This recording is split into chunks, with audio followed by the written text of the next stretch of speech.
The moon hangs low over Valdris Keep. In the Alpha's bedchamber, a woman stands at the window, watching the man who was supposed to be her mate sleep. 3 weeks of marriage, 3 weeks of silence, of cold formality, of hoping something might change. Tonight, it did. She had gone looking for him, found him in his study with Nerissa, his advisor, their laughter carrying through the cracked door. The words that followed she will hear for the rest of her life. You think I wanted her? She was the price of peace, nothing more. And the mating bond? Nerissa's voice, amused, probing. A pause. Then his answer, flat and final. Means nothing, she means nothing. Now Seren stands in the dark, the laughter still ringing in her ears. Her hands are steady as she takes nothing. Not the fine gowns she never wanted. Not the jewels that felt like shackles. Not a single thing from this place that was never her home. She is the daughter of a conquered pack, given in marriage to end a war. She was never meant to be loved. She understands that now. So she walks, past the guards who do not expect the Alpha's wife to flee, through the gates that were never her protection, into the forest that swallows her whole. By dawn, she is gone. By dawn, Alpha Calder of Valdris will wake to cold sheets and hollow silence. And the question that will haunt him, why would she leave without a single word? 3 weeks earlier, Seren had stood at the altar in a dress the color of morning snow and told herself this was survival. The war between Valdris and Ashford had lasted 4 years. 4 years of blood and burning villages, and her father's pack shrinking to a shadow of what it had been. When the terms of surrender came, they were simple. The Alpha of Valdris would take the defeated Alpha's daughter as his mate. Peace would follow. No one asked Seren if she agreed. She had met Calder exactly once before the ceremony. He had stood at the far end of her father's broken hall, taller than any wolf she had ever seen, his presence pressing against her like a physical weight. Dark hair, darker eyes, a face that looked like it had forgotten how to smile sometime in childhood and never bothered to remember. He had looked at her the way one might look at a document requiring signature. Assessed. Noted. Filed away. Seren had stared back with every scrap of dignity she had left. That was 3 weeks ago. Now she moved through Valdris Keep like a ghost in her own life. The wolves here watched her with suspicion. The servants answered her questions with clipped politeness and nothing more. She ate alone. She slept alone, even when Calder was in the bed beside her, a wall of rigid silence between them. He never touched her. She told herself she was grateful for that. Tonight, she could not sleep.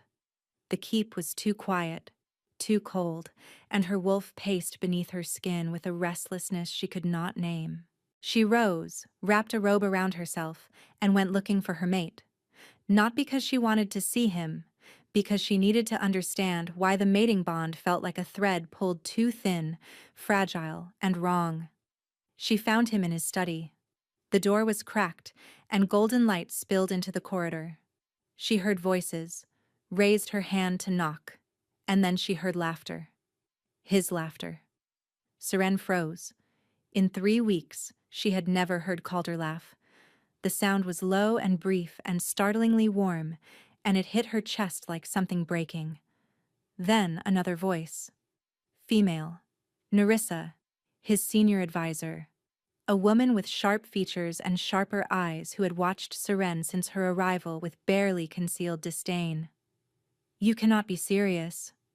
Nerissa's tone was teasing, intimate in a way that made Seren's stomach tighten. The girl follows you around like a lost pup hoping for scraps. It is almost pitiful. Leave it. Calder's voice flat. Oh, come now. A rustle of fabric. Movement closer to him. We both know why she is here. The council demanded a symbol of unity, so you took one. But you cannot tell me you actually want her. Silence. Serene stopped breathing. You think I wanted her? Calder said finally. She was the price of peace, nothing more. Something cracked behind Seren's ribs, small and sharp and irreparable. And the mating bond? Nerissa pressed. Surely even you feel something. Another pause. Longer this time. It means nothing. His voice was cold. She means nothing. Nerissa laughed, soft and satisfied, and the sound scraped across Serene's skin like claws. She stepped back from the door. Her hands were shaking. Her whole body was shaking. 3 weeks of silence. 3 weeks of trying. 3 weeks of telling herself that maybe, eventually, he might see her as more than a political transaction. She was the price of peace. Nothing more. Seren turned and walked back to the bedchamber. She did not run. She moved with the careful precision of someone holding shattered glass inside their chest, aware that one wrong step would make it all spill out. She did not pack. She did not leave a note. She simply walked out the door, down the corridors, past the guards who did not think to stop the Alpha's wife, and into the forest that had always felt more like home than any stone hall ever could. The sun would rise in 3 hours. By then, Seren of Ashford would be gone. Calder woke reaching for warmth that was not there. His hand found cold sheets. Empty space. The indent where her body should have been, already fading. He sat up sharply, scanning the room. The wardrobe doors stood closed. Her robe hung on its hook. Her shoes sat neatly by the door. Everything exactly as she had left it. Everything except her. Seren? Silence answered. Calder rose, his wolf already pacing beneath his skin. He checked the bathing chamber. Empty. The sitting room. Empty. He strode into the corridor, barefoot, a cold dread pooling in his gut. You! He caught a passing servant by the arm. The Luna. Where is she? The young woman paled. I have not seen her, Alpha. Not since last evening. Calder released her and moved faster, descending the stairs 2 at a time. The great hall was empty. The kitchens held only bleary-eyed staff preparing the morning meal. No one had seen her. No one had seen her leave. He found Brennick, his head of guard, in the eastern corridor. The gates, Calder demanded. Who passed through them last night? Brennick frowned. No one of note, Alpha. A few servants returning from the village. A merchant's cart at dusk. He hesitated. And the Luna? Calder's body went rigid. What? Shortly after the 3rd bell, she walked through the main gate alone. I assumed she was taking air in the gardens. She has done so before, in the early hours. And no one thought to follow her? Brennick's frown deepened. She is the Luna, Alpha. She is permitted to walk freely within the grounds. She did not stay within the grounds. Calder's voice came out scraped and raw. She is gone. The next hour passed in controlled chaos. Search parties dispatched. Scouts sent to the borders. Every servant questioned. Every guard interrogated. Every inch of the keep searched and searched again. Nothing. Seren had vanished like morning fog. Calder stood in the bedchamber that still smelled faintly of her, wildflowers and something clean, and tried to understand.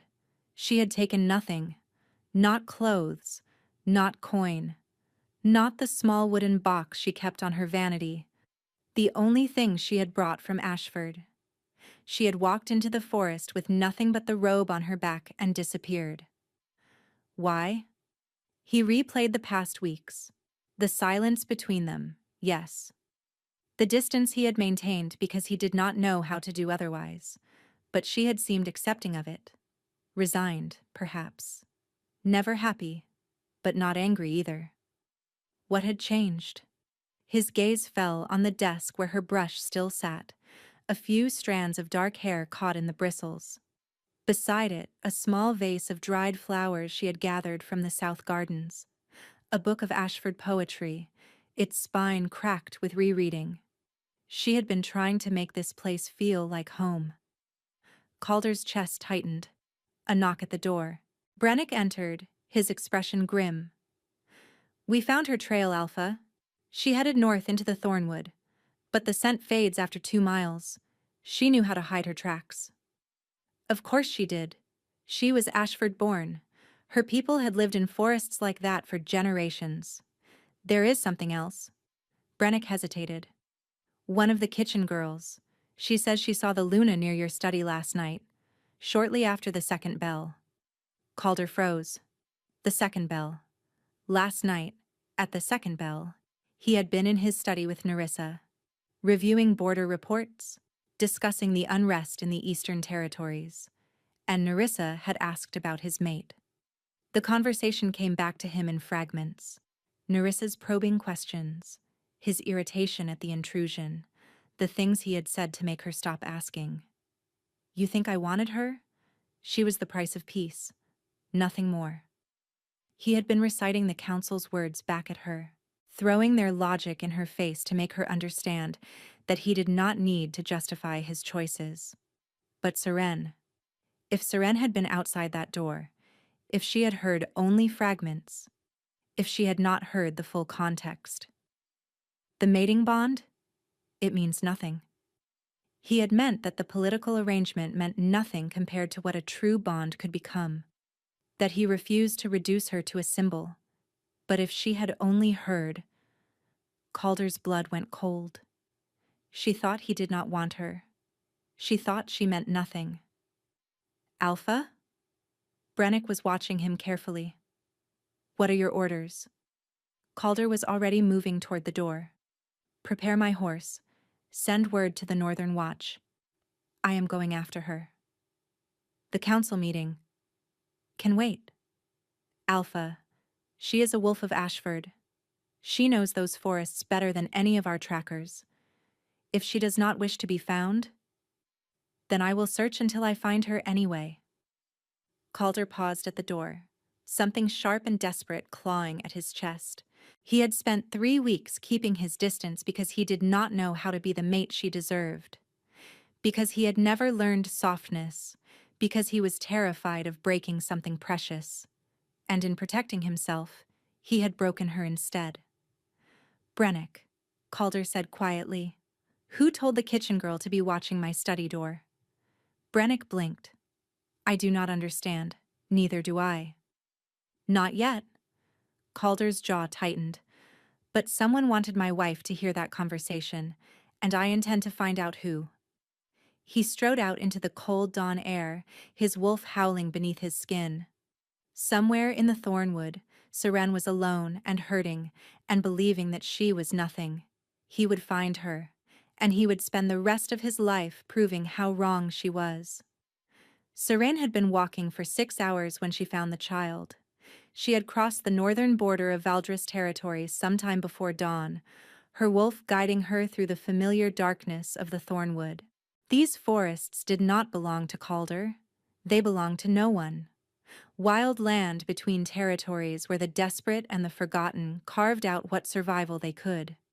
Seren knew these woods, not this exact stretch, but ones like it. During the war, her pack had retreated into places just like this, hiding in the spaces between battlegrounds, learning to disappear. She was good at disappearing. By mid-morning, her robe was torn at the hem and her feet ached, but she kept moving. She did not know where she was going. Home was not an option. Her father had signed her away as part of a treaty. Ashford would not welcome her back. She had no pack now. She had nothing. The thought should have broken her, but something strange had settled in her chest during the long hours of walking. A kind of hollow calm. The worst had already happened. She had given herself to a man who saw her as less than nothing. She had believed, foolishly, that perhaps the mating bond would grow into something true. It would not. It never would. So she walked, and she breathed, and she tried to imagine what came next. That was when she heard the crying. Seren stopped. The sound was faint, muffled, coming from somewhere to her left. A child's sob. Her wolf rose immediately, protective instincts overriding exhaustion. She moved toward the sound, pushing through dense underbrush until she reached a narrow ravine. At the bottom, curled against a fallen log, sat a girl. She was small, perhaps 6 or 7 years old. Her clothes were torn and filthy, her dark hair matted with leaves. She clutched something to her chest, a bundle of cloth, and her whole body shook with the force of her weeping. Seren scrambled down the ravine's edge, loose stones skittering beneath her feet.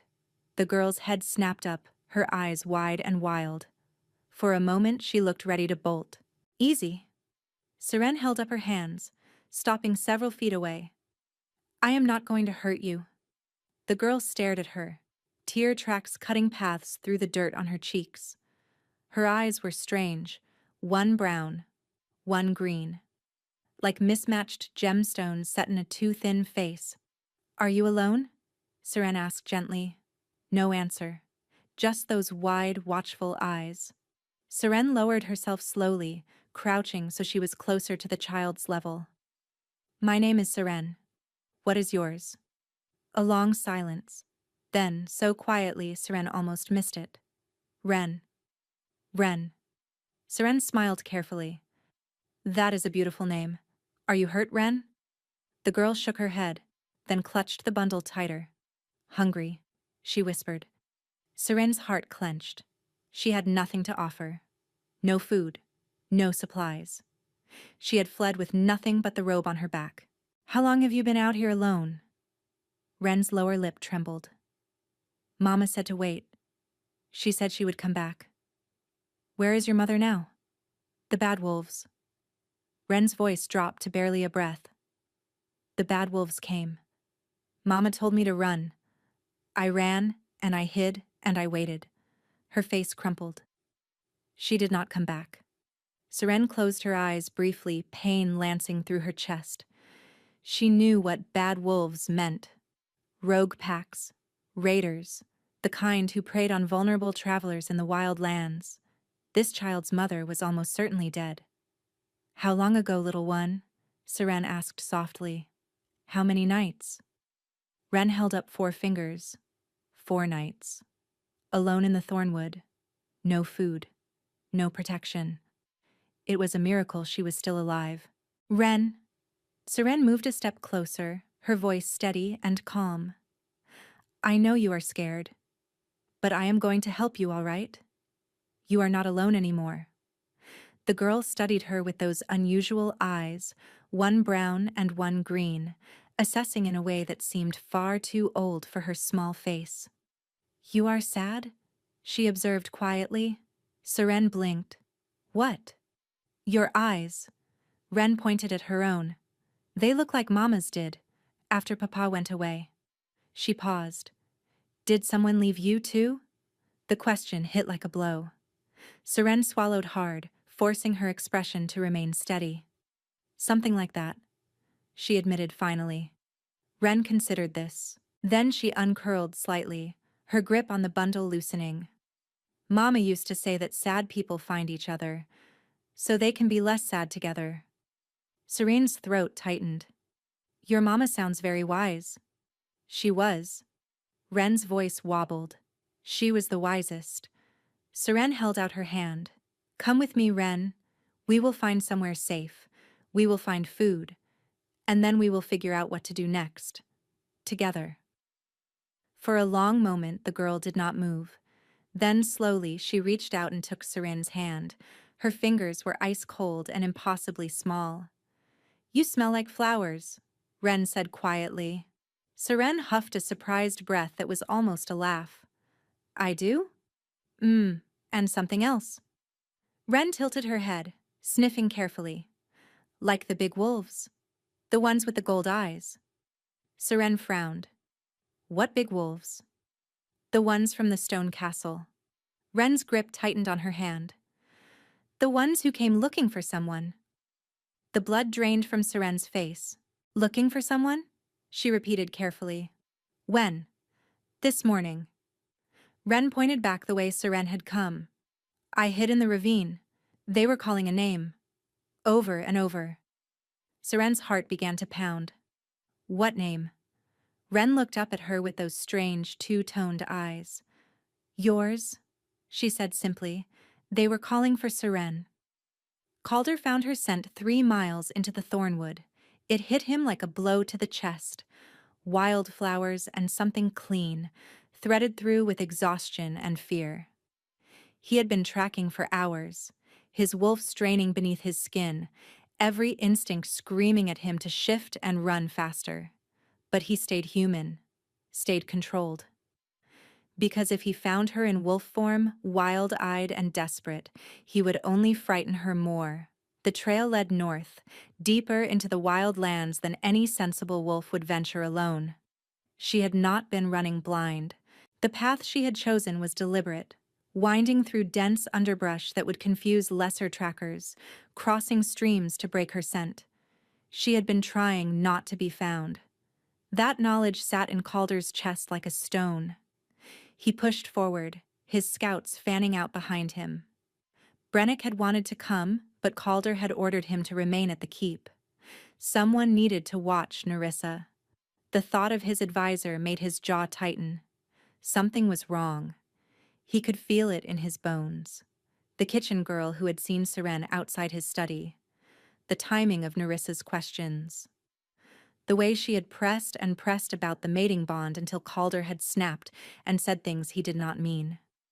Nerissa had been part of Valdres Keep for as long as Calder could remember.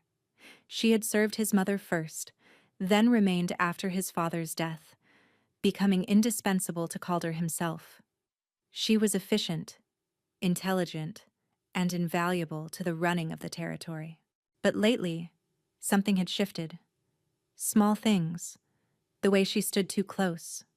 The way she watched Serene with barely concealed contempt.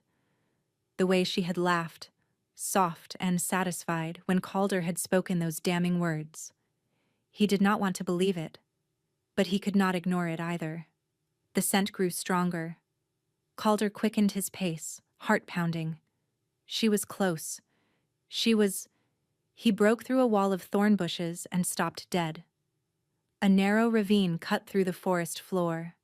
At the bottom, seated on a fallen log, was Seren. Her robe was torn and filthy.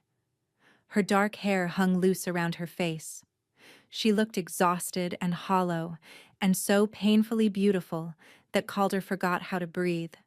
And curled against her side, head resting on Seren's lap, was a child. A small girl with matted dark hair and clothes that hung off her thin frame. She was asleep, her face pinched even in rest, one hand clutching a bundle of cloth like a lifeline. Serene's head came up sharply. Her eyes found his across the ravine, and Calder watched her expression cycle through shock, fear, and something that looked terribly like resignation. "You found me." Her voice was flat, empty. "I will always find you." The words came out before he could stop them. Raw and honest and completely inadequate. Seren flinched. "Why? I am nothing to you. You made that perfectly clear." Calder descended the ravine carefully, loose stones clattering beneath his boots. The child stirred but did not wake.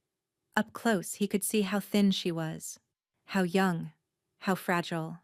"What you heard," Calder said slowly, "was not what I meant. I heard enough. You heard words I spoke in frustration to a woman who would not stop questioning my choices. You did not hear what came before. You did not hear the context." Seren's laugh was brittle. "Context? You said I was the price of peace. Nothing more. What context changes that?" Calder stopped an arm's length away, close enough to see the dark circles beneath her eyes, the dried tear tracks on her cheeks. His wolf howled at the sight.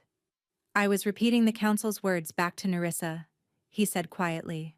"She has been pushing for weeks, questioning why I have not treated you as a political tool to be used, demanding to know why I keep my distance instead of simply claiming you and being done with it." Seren's expression wavered. Uncertainty crept into her features. "I keep my distance," Calder continued, each word costing him, "because I do not know how to be what you need, because I have never learned softness, because I was terrified that if I tried to reach for you, I would only break something I could never repair. Silence fell between them. The child shifted in Seren's lap, making a small sound. Seren's hand moved automatically to stroke her hair, soothing without thought. "Who is she?" Calder asked. "Her name is Ren." Seren's voice softened. "I found her in this ravine. She has been alone for 4 days. Her mother—" She stopped, swallowed. "Raiders. Rogue wolves. The mother told her to run and hide. She never came back." Calder's chest tightened. 4 days. Alone. She survived. Seren looked down at the sleeping child with something fierce in her expression. "She is stronger than she looks. As are you." Seren's eyes snapped to his. For a long moment, neither of them spoke.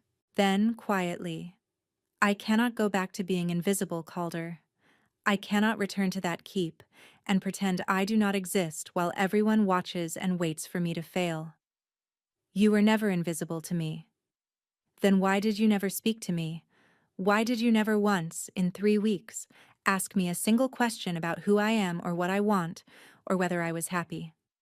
The accusation landed like a blade between his ribs, because Calder had no answer. Because she was right. "I do not know how to do this," he admitted. "I have commanded armies. I have ended wars. But I do not know how to be a mate, a husband. I do not know how to make someone feel safe when I have spent my entire life learning to be dangerous." Seren studied him. Her expression shifted, the anger softening into something more complicated. "Then learn," she said finally. "Ask questions. Listen to the answers. Stop treating me like a treaty and start treating me like a person." Calder moved closer, slowly, giving her every opportunity to pull away. She did not. "Come back," he said softly. "Both of you. Let me try to do better." Seren looked down at Ren, still sleeping against her. The child's fingers had found the edge of Seren's robe and were clutching it tightly, even in sleep. "She has no one," Seren said quietly.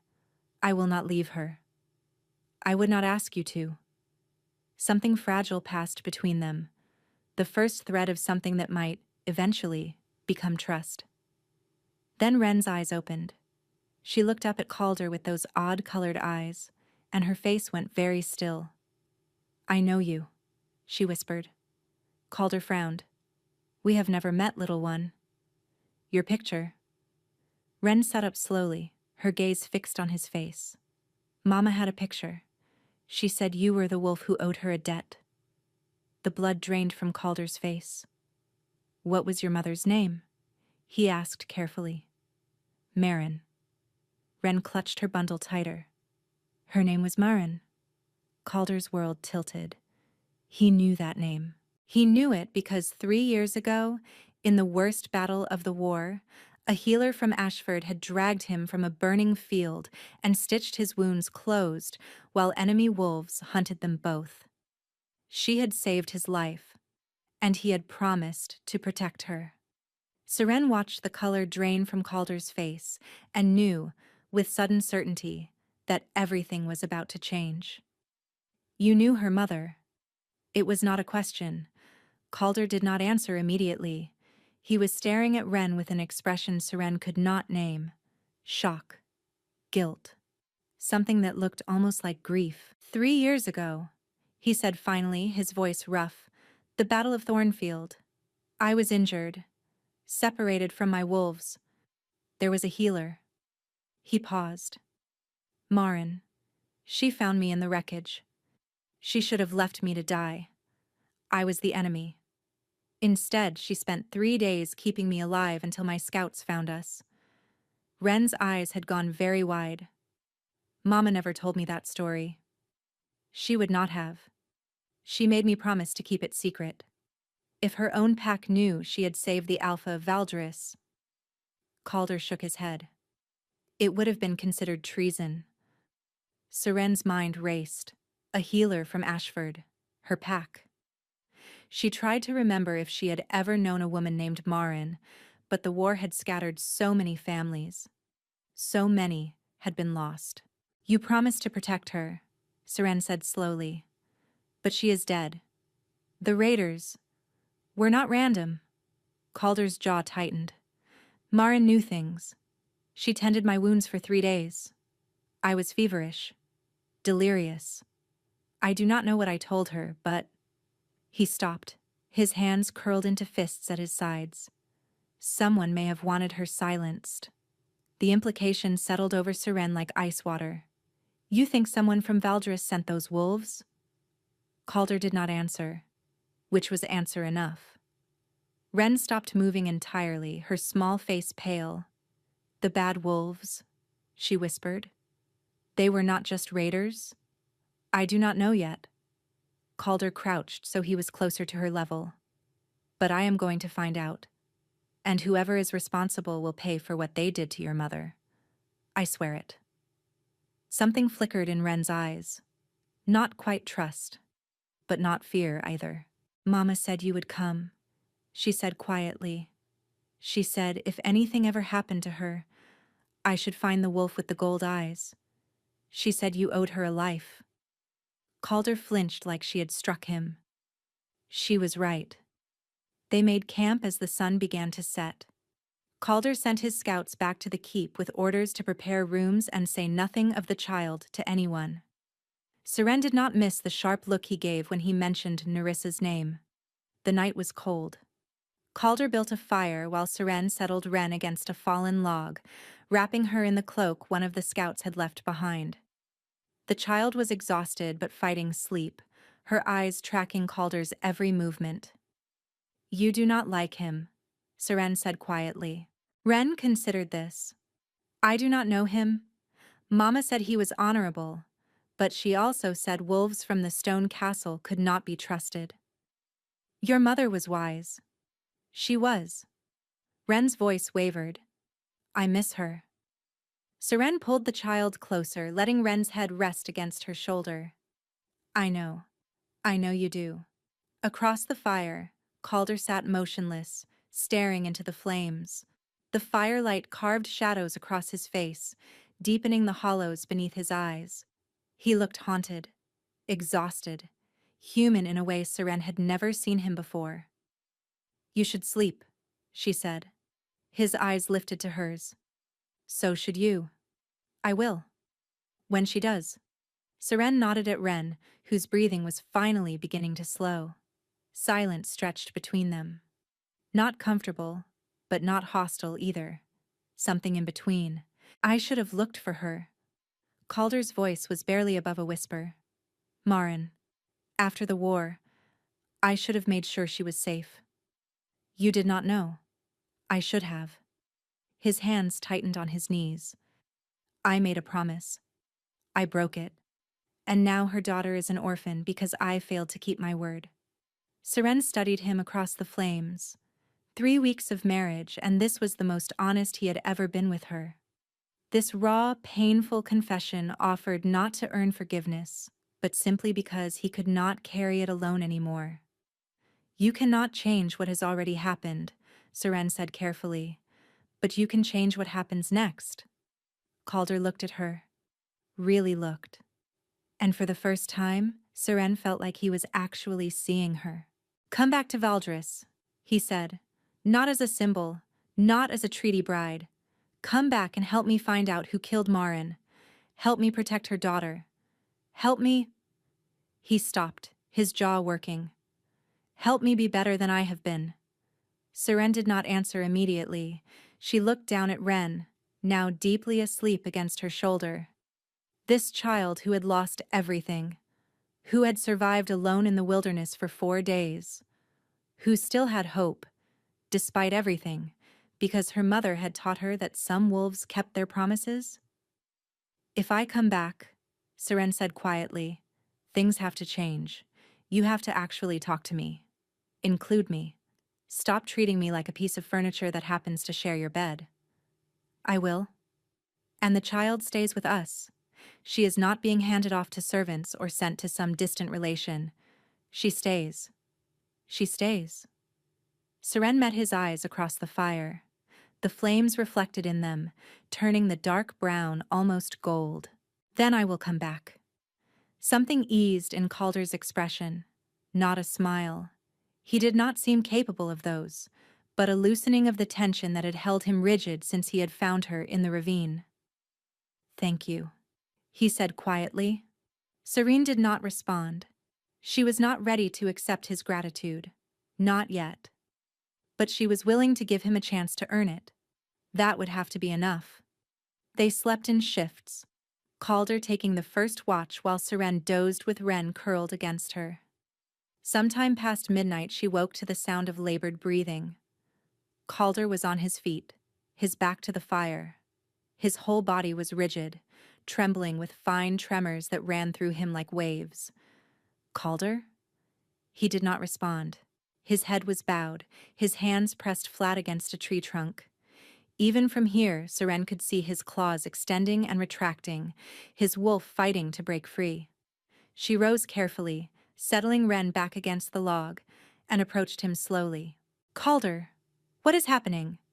Stay back. His voice was guttural, barely human. Please, I cannot control. His spine arched. A sound tore from his throat, half snarl, half something that sounded almost like pain. His bones began to shift beneath his skin, the change coming on too fast, too violent. Seren had seen wolves shift before. It was supposed to be fluid, natural. This was neither. Ren, stay back, Seren ordered, but the child was already awake, sitting up with wide eyes. The shift took him. Calder's body broke and reformed, and where the man had stood, an enormous black wolf now crouched.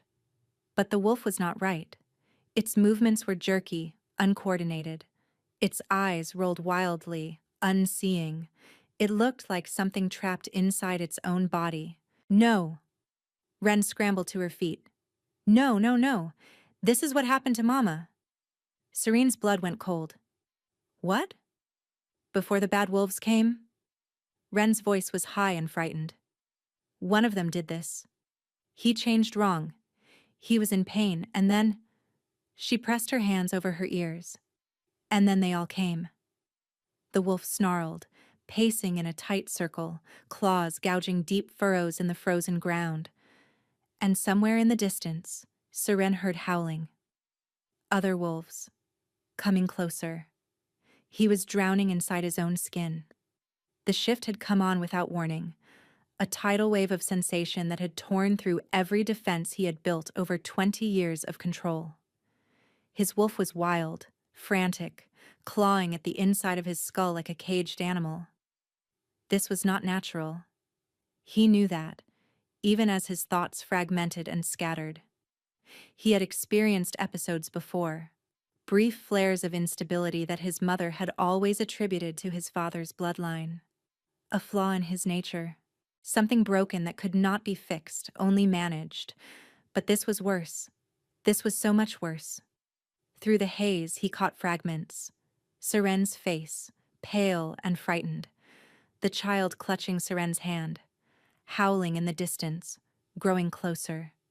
Danger. He tried to warn them, tried to force words through a throat that no longer worked that way, but all that emerged was a snarl, guttural and wrong.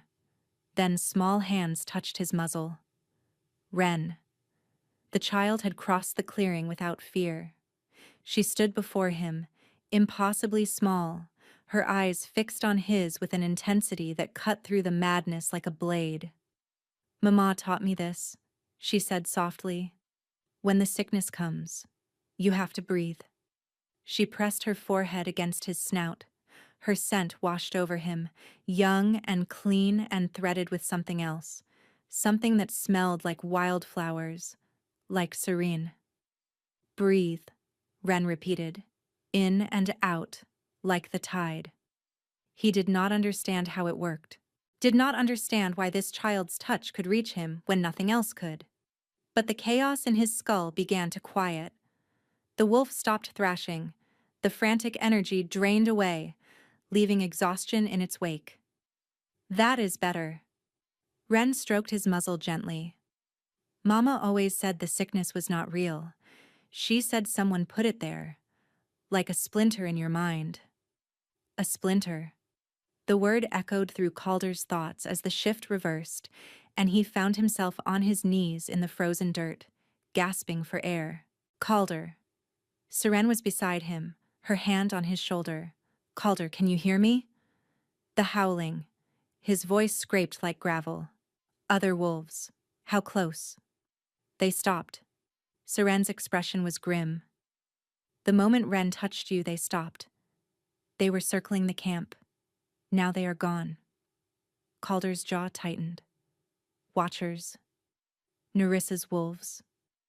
They must have been tracking me since I left the keep, waiting for me to lose control. He looked at Ren with something like wonder. Whatever you did, it broke the cycle before they could move in. Ren nodded solemnly. Mama taught me. She said it was important. Calder looked at the child, who had retreated to Seren's side and was watching him with solemn eyes. What did your mother tell you? He asked carefully. About the sickness. About someone putting it there. Ren hesitated. She glanced at Seren, who nodded encouragingly. Mama was a healer, Ren said quietly.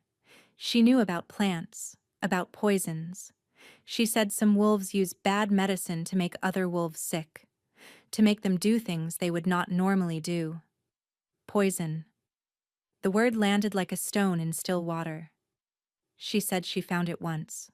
Ren's voice dropped even lower. In a wolf she was healing, a wolf from the stone castle. She took it out, made him better. But she said whoever put it there would be very angry if they knew. Calder's mind raced. 3 years ago, Marin had healed him. She had spent 3 days tending his wounds while he was feverish and delirious. What if she had found something else? What if she had removed something from his system? Something that had been placed there deliberately? And what if whoever had placed it there had discovered what she had done? The episodes, Seren said slowly, following the same train of thought. How long have you had them? Since childhood. Calder's voice was hollow. My mother said it was hereditary, a flaw in my bloodline. She gave me tonics to help control it. His mother had died when he was 16. He had never thought to question her words. Why would he? She had been trying to help him, or so he had believed. Now he wondered if she had known the truth, if Nerissa had manipulated her too, or if his mother had simply trusted the wrong person, the same way he had. Your mother. Seren's expression shifted. And who prepared those tonics? The answer rose in Calder's throat like bile. Nerissa. Nerissa, who had been his mother's closest advisor. Nerissa, who had served the family for decades. Nerissa, who had always been there with a calming draft when the episodes came on. Nerissa, who had pushed and pushed until Calder had spoken those words for Seren to hear. No. The denial was automatic, desperate. She has been loyal for years. She wanted me to hear what you said. Seren's voice was quiet but steady. She orchestrated that conversation, made sure I would be outside that door at exactly the right moment. You do not know that. Do I not? Seren held his gaze. You said yourself that someone wanted Marin silenced. Marin, who knew how to identify the poison. Marin, who might have told me, or anyone else from Ashford, what she had found. The pieces clicked into place with horrible precision. Nerissa had been controlling him. The episodes, the instability, the belief that he was fundamentally broken. All of it manufactured to keep him dependent, manageable, isolated. And when Marin had threatened to expose the truth, Nerissa had sent wolves to kill her. The raiders, Calder breathed. They were not rogues. No. Seren's face was pale. They were wolves following orders. Ren made a small sound.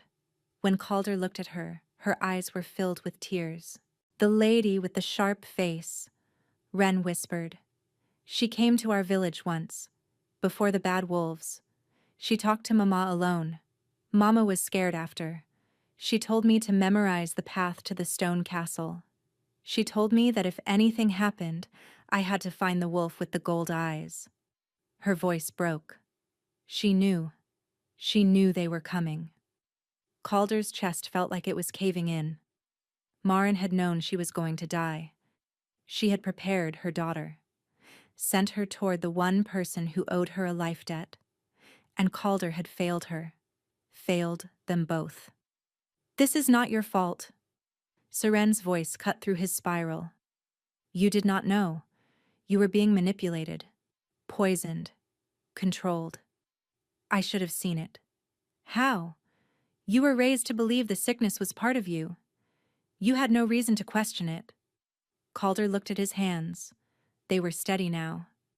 The tremors had stopped entirely. He felt clearer than he had in years, as if a fog he had not known existed had finally begun to lift. Ren's touch had done something, broken something loose. Whatever Maren had started 3 years ago, her daughter had just finished. "We need to go back," Calder said quietly. "Now. Before Nerissa realizes I know." "Is that wise?" Seren frowned. "If she is as dangerous as we think. If I do not return, she will know I have discovered the truth. She will run. She will disappear. And we will never have justice for Maren." He looked at Ren. "For any of them." The child met his gaze steadily, her strange eyes searching his. "Will you stop her?" Ren asked softly. "The lady with the sharp face?" Calder knelt before her, the way he had once knelt before another child's desperate faith. "I will stop her," he said. "I promise you." Ren studied his face for a long moment. Then, slowly, she nodded. "Mama said promises matter," she said quietly. "She said some wolves keep them and some wolves do not." She reached out and placed her small hand against his cheek.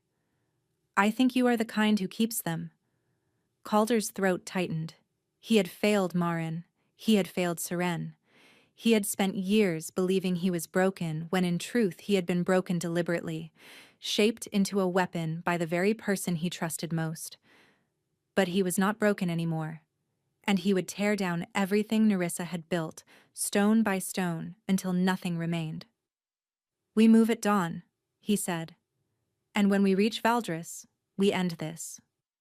They reached Valdris Keep as the sun crested the eastern mountains. Seren had expected chaos, guards rushing to meet them, questions, demands to know where the Alpha had been. Instead, there was silence. The courtyard was empty. The gates stood open. No sentries called out as they passed through. The keep looked abandoned, hollowed out, wrong in a way Seren could not name. "Something has happened." Calder's voice was low, every muscle in his body coiled tight. Ren pressed closer to Seren's side, her small hand gripping the fabric of Seren's borrowed cloak. "I do not like this place," she whispered. Neither did Seren, but she kept her voice steady. "Stay close to me. Whatever happens, do not leave my side." They moved through the silent corridors, Calder leading, his wolf senses straining. The keep was not empty, Seren realized. She could hear sounds now, muffled voices, movement behind closed doors.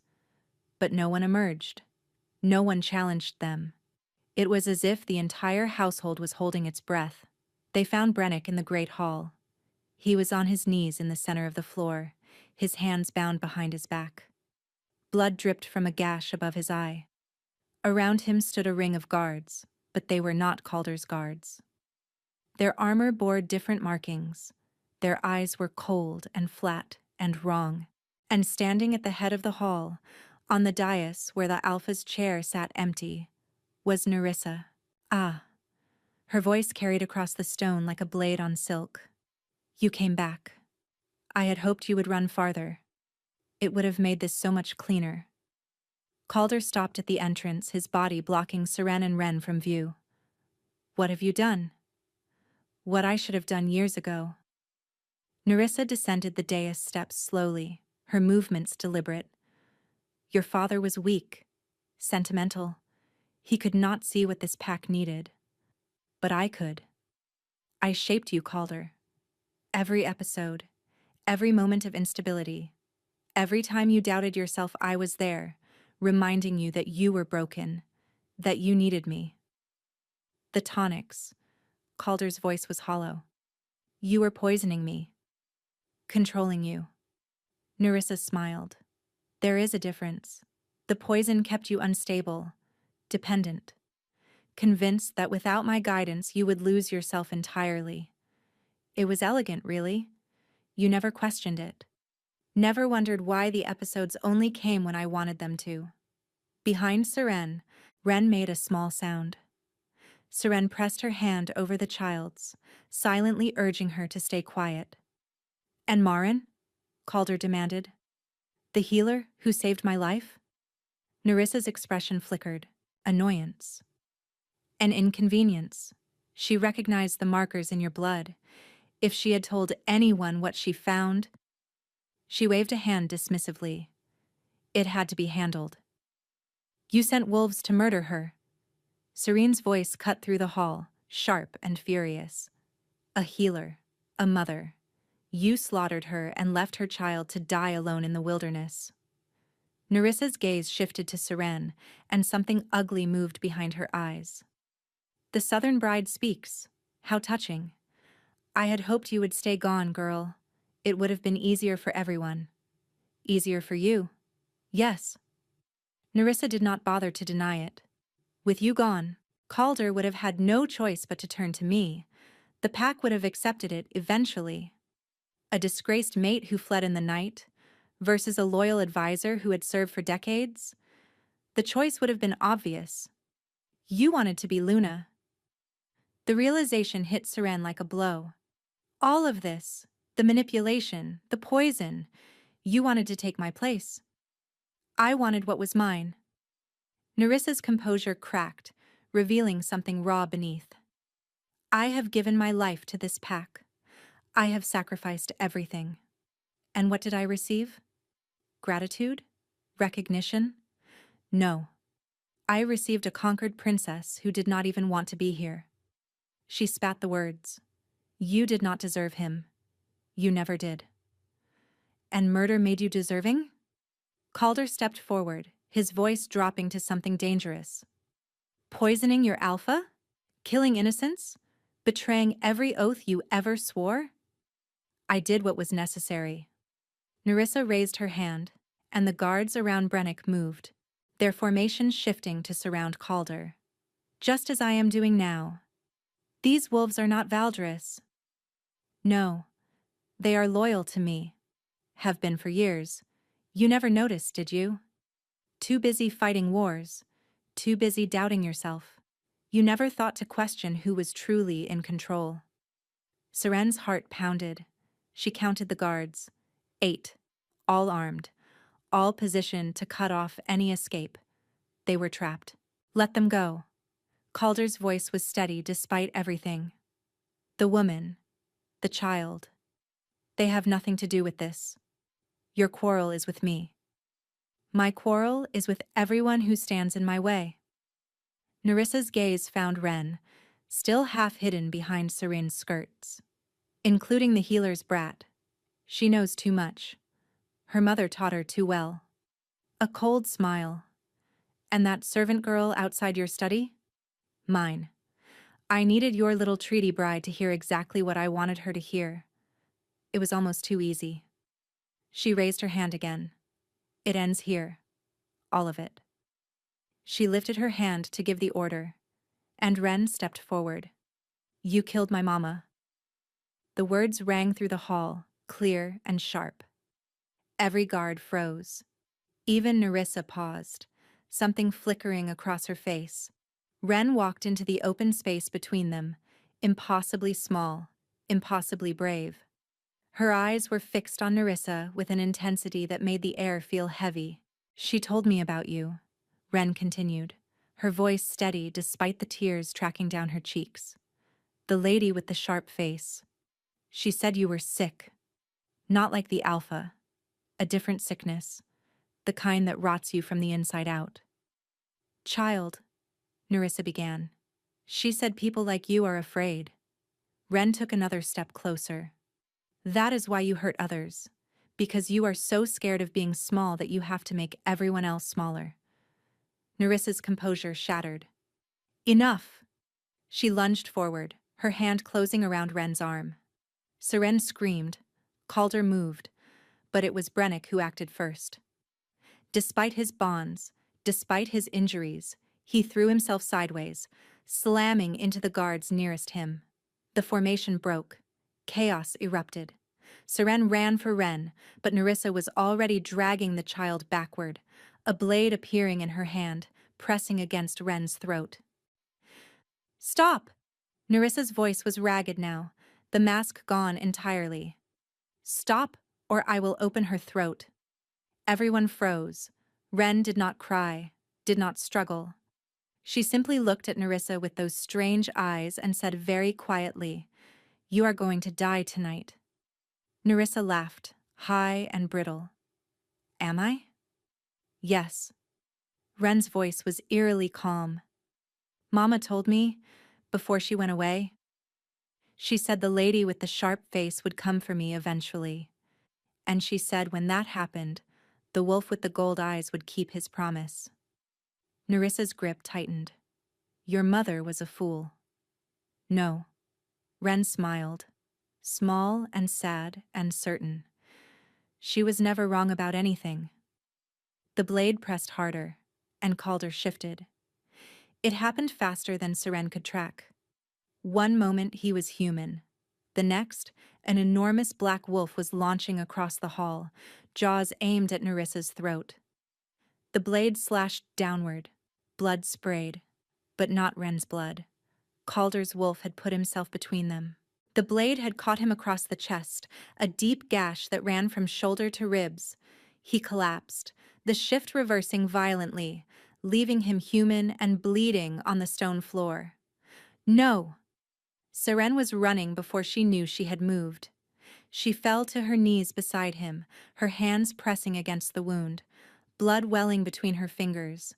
Behind her she heard snarling, shouting, the sounds of combat. Brennick had broken free somehow. The loyal guards were rallying. Nerissa was screaming. But all Seren could see was Calder's face, pale and slack, his eyes struggling to focus on hers.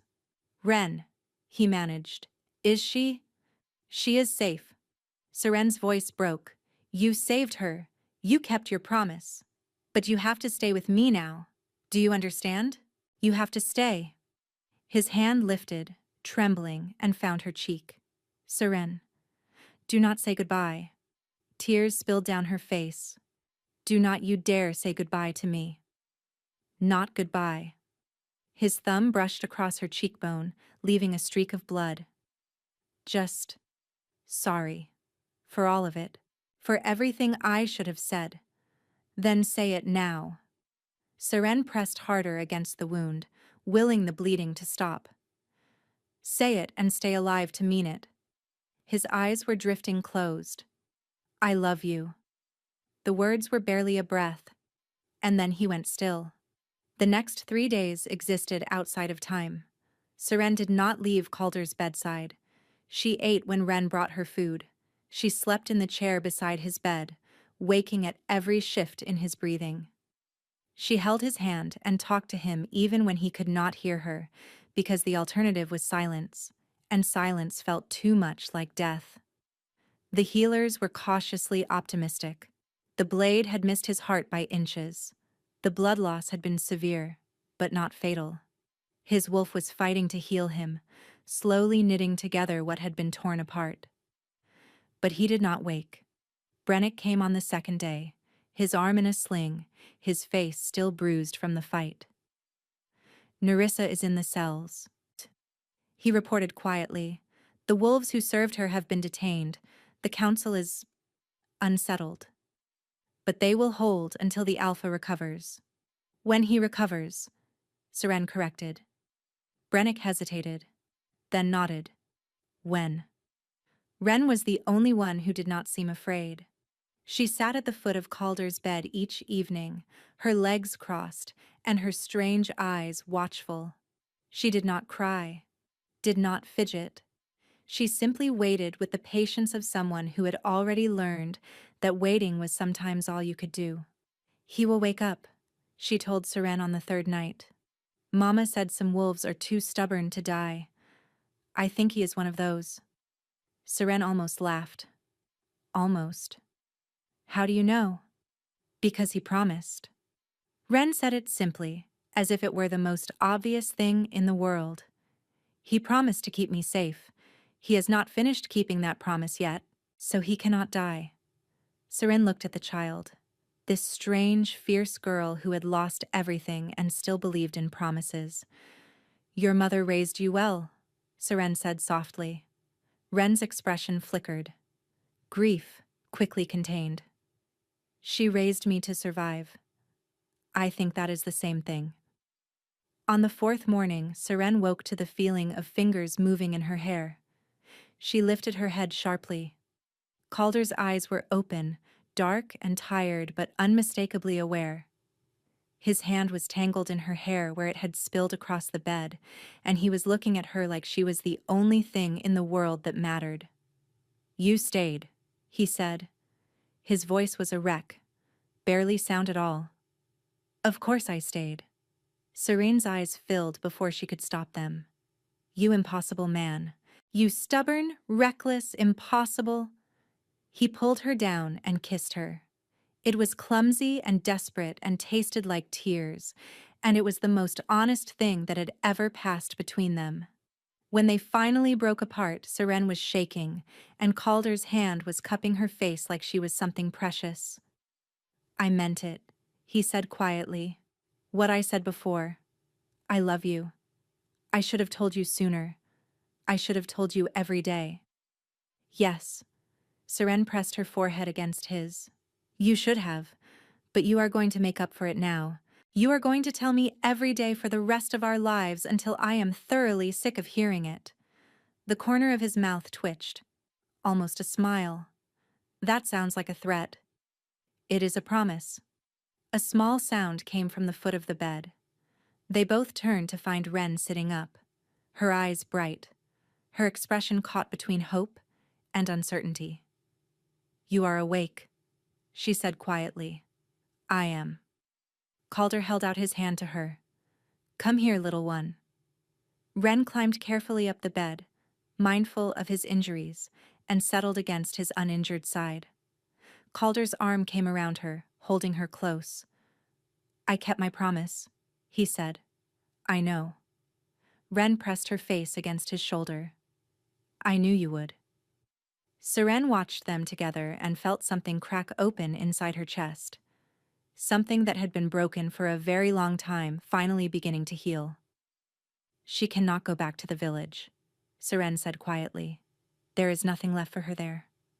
"I know." Calder looked at Ren, then at Seren. "If you will allow it, I would like her to stay. Here. With us." Ren stopped breathing. "Not as a ward," Calder continued carefully. "Not as an obligation or a debt. As family." He paused, his voice roughening. "As our daughter. If she will have us." Ren pulled back slightly, her gaze searching his face. Then she looked at Seren. "Both of you?" she asked quietly. "You would both be my family?" Seren reached out and brushed a strand of dark hair from the child's face. "If you want us to be." For a long moment Ren did not respond. Her expression was unreadable, far too old for her young face. Then she nodded, small and fierce and certain. "Mama said families are not just the ones you are born into," she said softly. "She said sometimes you find them, and when you do, you hold on." Her voice wobbled, just slightly. "I would like to hold on, if that is all right." Calder pulled her closer, and Seren wrapped her arms around them both. And for the first time since she had fled Valdris Keep in the dark before dawn, Seren felt like she might actually be home. 3 months later, Seren found them in the south garden, sprawled in the grass beneath the ancient oak that had watched over Valdris for generations. Calder lay on his back, one arm folded behind his head, his eyes closed against the afternoon sun. Wren was draped across his chest, her small hands occupied with braiding flowers into a crown. She was talking, as she always did, a steady stream of observations and questions and the occasional pronouncement that she expected to be taken with the utmost seriousness. And then he said that the river trolls were definitely real, but I told him that was ridiculous because everyone knows river trolls only live in the Western Territories, and he said I was making that up, but I am not, because Mama told me. And Mama never made things up except for the story about the three-legged fox, which she admitted later was mostly exaggeration. Breathe, little one. Calder's voice was lazy with contentment. The words will still be there after you take a breath. I breathe plenty. Wren placed another flower in the crown with great precision. You are just slow at listening. I am wounded. You are healed. The healers said so. You are just dramatic. Seren pressed her hand over her mouth to muffle her laugh. In 3 months, Wren had transformed from a grieving, guarded child into something brighter. Still serious. Still watchful. But no longer afraid to tease or argue or demand attention. She had found her footing. Found her place. They all had. Seren stepped out from beneath the archway, and Calder's eyes opened immediately, finding her with the unerring instinct he always had. The smile that crossed his face was small and private and entirely for her. Seren! Wren scrambled up, the flower crown clutched in her hands. Look what I made. It is for the ceremony tonight. Seren crouched to examine it with appropriate solemnity. It is beautiful. The finest crown I have ever seen. I know. Wren was entirely without false modesty. I am very talented. Calder snorted. Humble, too. Humility is for people who have not earned confidence. Wren placed the crown on her own head and struck a pose. I have earned it. Seren exchanged a glance with Calder. He looked like he was trying very hard not to laugh. She gets that from you, Seren said. Absolutely not. That is entirely her mother. Which one? Calder paused, then smiled, slow and warm and real. Both, I think. The ceremony that evening was small. Just the household and a handful of trusted witnesses. Brennick stood at Calder's side, his expression gruff but suspiciously bright-eyed. Wren sat in the front row, her flower crown slightly askew, her eyes fixed on the proceedings with fierce attention. The vows were simple, not the elaborate declarations of a political alliance. Just two people promising to choose each other, every day, for as long as they had. I did not want this marriage, Seren said quietly, her hands in Calder's. I thought I was being traded, sacrificed, made into something I never chose to be. Calder's grip tightened on her fingers. But somewhere between the leaving and the finding and the learning to trust again, I stopped being a treaty bride. Seren met his eyes. And I started being yours. Not because I had to be, because I wanted to be. Seren. His voice was rough. I do not deserve. You do. She cut him off gently. You have earned it. Every day. Every moment. You earned it by showing up. By trying. By being the wolf who keeps his promises. From the front row, Wren made a small sound of satisfaction. I told you, she whispered loudly to no one in particular. I told you he was that kind. Calder laughed. The sound was full and warm and unburdened, and Seren thought she would never grow tired of hearing it. I love you, he said simply. I will love you tomorrow, and the day after, and every day until there are no more days left. Seren smiled. That sounds like a promise. It is. He leaned down and pressed his forehead against hers. And I keep my promises. When he kissed her, Wren cheered, Brennick cleared his throat suspiciously, and somewhere in the distance, a wolf howled at the rising moon. Surin had fled Valdres Keep with nothing. She had returned with everything.